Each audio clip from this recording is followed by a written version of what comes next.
Hai, masih di Info Kriminal News mengabarkan berita-berita tentang hukum dan kriminal. Ini ada berita yang sangat-sangat mengagetkan untuk kita semua ya. Seorang hakim nih ditangkap kemudian diproses hukum karena terkait dengan mafia hukum dan mafia peradilan. Konon kabarnya telah menjadi maklar kasus sebanyak ribuan kasus. Ngeri. Ditemukan uang 1 triliun lebih di rumahnya selama dia mengurusi kasus, selama dia menjadi maklar kasus. Dan disinyalir ada 3.000 hakim terlibat di Indonesia. Supaya tidak mengundang fitnah, saya akan bacakan langsung beritanya untuk Anda.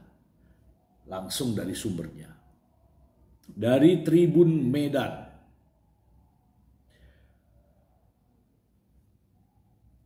Diduga 3.000 hakim tercemari mafia peradilan ZR. Asumsi 1 triliun dari urus 1.000 kasus. 3.000 hakim. Diduga sebanyak 3.000 hakim tercemari mafia peradilan. Jarod Ricard alias JR, mantan pejabat Mahkamah Agung. Asumsi Komisi Yudisial adalah uang 1 triliun dari urus 1.000 perkara. Ketua Bidang Hubungan Antar Lembaga dan Layanan Informasi Komisi Yudisial, Mukti Fajar Nurdewata, mengungkapkan Komisi Lembaga Peradilan saat ini sangat mengkhawatirkan dengan terbongkarnya kasus jasa pengurusan perkara oleh mantan pejabat tinggi Mahkamah Agung Jarod Ricard. Sebab jika jasa pengurusan 1 perkara saja senilai 1 miliar, maka dapat diasumsikan uang dan emas hampir 1 triliun yang ditemukan di rumah Jarod Ricard merupakan hasil dari pengurusan 1.000 kasus. Kemudian dalam 1 perkara terdapat 3 hakim, sehingga apabila ada 1.000 kasus perkara yang diurus, maka ada 3.000 hakim yang mungkin terlibat dalam kasus suap di pengadilan di Indonesia. Gila. Sedangkan jumlah hakim di Indonesia tercatat sekitar 7.800 orang. Kami sudah sampaikan bahwa asumsi ini ya jangan dianggap sebuah kesimpulan. Kalau kemarin jasa titipan 1 kasus 1 miliar, ujar Mukti Fajar. Kalau 1 triliun berarti 1.000 kasus kan? Kalau 1.000 kasus berarti 1 kasus ada 3 hakim. Ya berarti cukup membahayakan karena jumlah hakim 7.800. Jelas dia kepada wartawan di Kejaksaan Tinggi Bali. Dengan adanya kasus ini, Mukti mengatakan pihaknya bakal bekerja keras mengawasi perilaku hakim, khususnya di wilayah yang berpotensi terjadi praktek mafia peradilan. Kalau memang seperti itu, berarti KY harus benar-benar kerja keras, katanya. Ia mengatakan KY bersama Kejaksaan Agung melakukan pemetaan terkait area-area yang berpotensi menyebabkan penyalahgunaan kekuasaan atau kewenangan yang dimiliki hakim dan aparat pengadilan.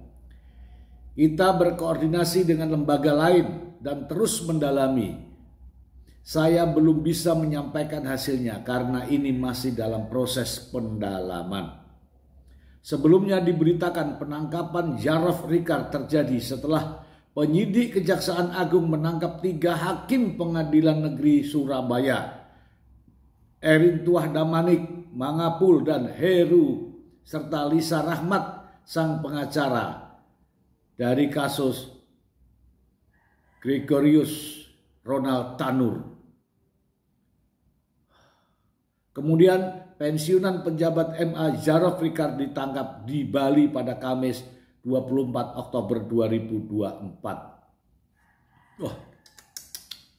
Direktur Penyidikan Jaksa Agung Muda Pidana Khusus Abdul Kohar mengungkapkan bahwa Jarov terlibat dalam kasus pengurusan perkara di MA dengan fee sebesar 1 miliar. Masya Allah.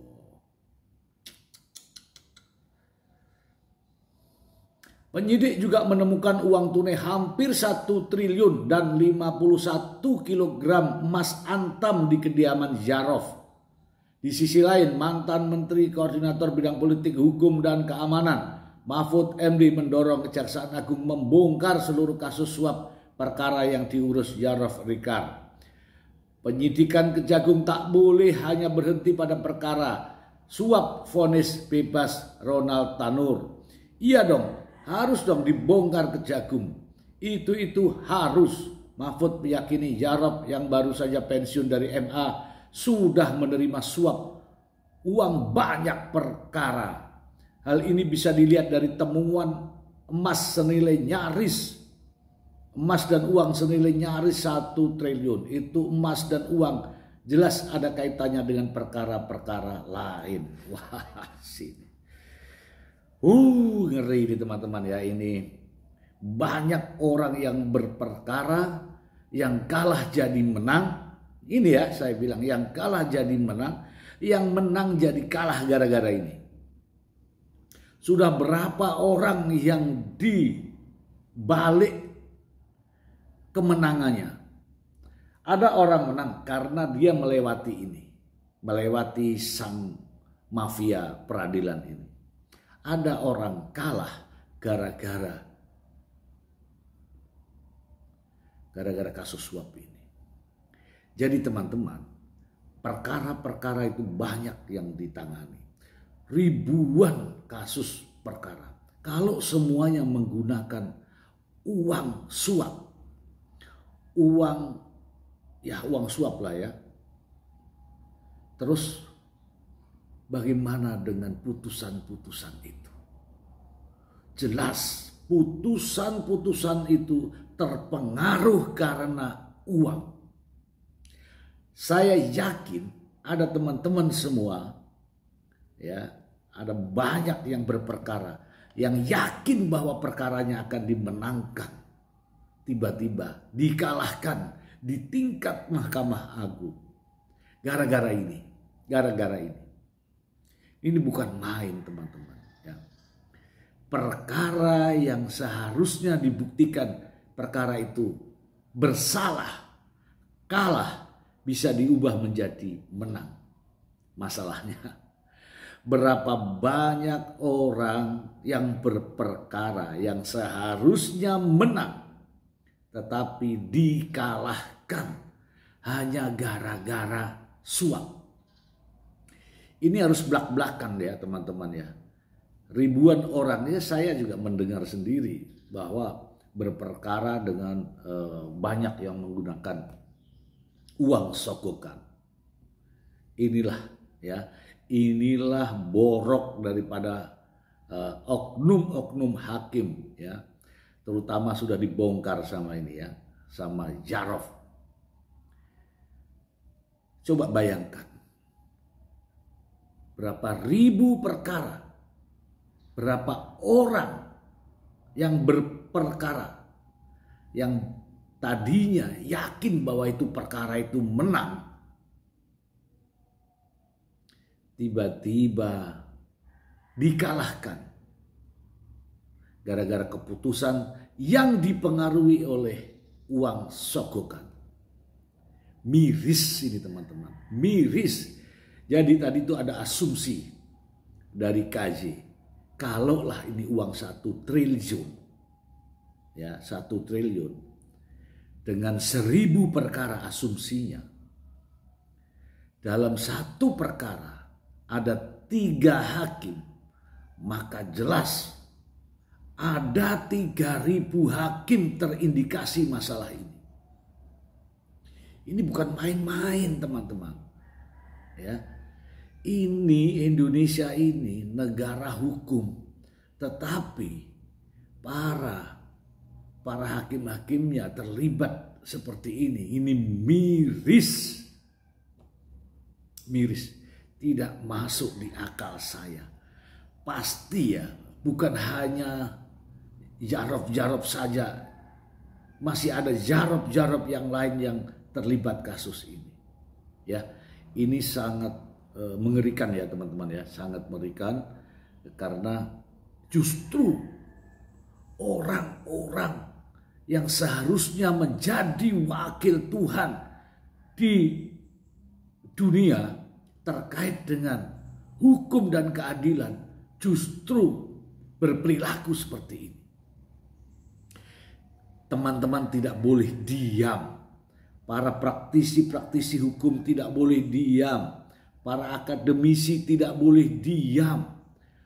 Para penegak hukum tidak boleh diam. Ini tamparan keras. Ini tamparan keras. Jangan dibiarkan ya. Ini persoalan bukan persoalan sepele.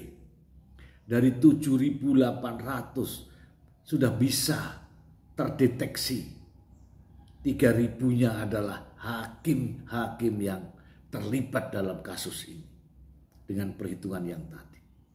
Ini miris sekali.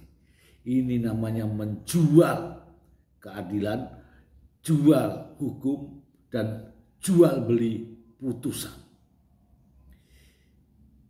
Luar biasa ya, sedih ya mendengarkannya ya. Untuk teman-teman yang sedang berperkara, kalau Anda yakin bahwa Anda menang dengan bukti-bukti Anda, lantas ternyata Anda dikalahkan dengan oknum-oknum melalui model-model kayak begini ini, silahkan Anda laporkan kepada yang berwenang. Silahkan laporkan ke Komisi Yudisial. Ternyata ada permainan di sana dan ini mengerikan. Jika Anda sedang berperkara di tingkat manapun, Anda yakin bahwa Anda menang, Anda yakin bahwa Anda benar, tetapi pada akhirnya tiba-tiba Anda dikalahkan, maka Anda patut curiga. Inilah permainan mereka, para mafia-mafia hukum dan mafia peradilan. Semoga bermanfaat. Terima kasih.